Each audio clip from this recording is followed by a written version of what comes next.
završi. Sada riječ dajem kolegi Adrijanu Vuksanoviću. Izvolite, kolega.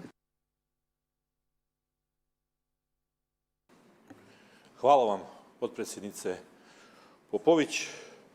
Često je kod nas politika nešto što se doživljava kao pogonsko gorivo za podjele, za sukobe, za razne antagonizme. Međutim, danas slušamo ovdje jednu više manje korektnu i konstruktivnu raspravu i drago mi je što smo imali prilike da čujemo i naše ljekare koji su ovdje u ovim skupštinskim klupama, ali i nas druge koji na neki način predstavljamo laičku javnost. Svaki zakon uvijek kaska, uvijek kasni za stvarnošću, ali je važno da je u službi života i možemo slobodno za ovo zakonsko rješenje reći da je ovdje politika u službi života. I ako spasimo jedan život, učinili smo mnogo, ili kako je kolega Ćeman lijepo citirao časni Kuran, pa je kazao ako spasimo jedan život, spasili smo čitav svijet.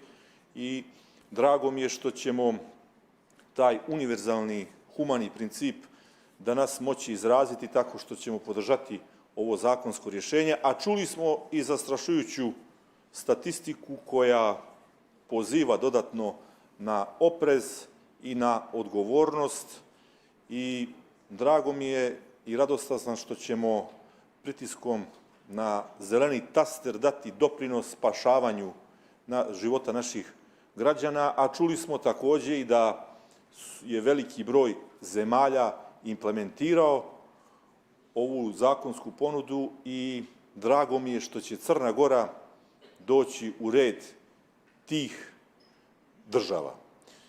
Iz svega ovoga jasno je potpuno da će Klub zastupnika Demokratske unije Albanaca i Hrvatske građanske inicijative sa velikim zadovoljstvom dati podršku zakona o zdravstvenoj zaštiti i imati svijest da na taj način spašava živote naših građana i sudjeluje u borbi protiv ove statistike koja, moram reći, uliva jezu.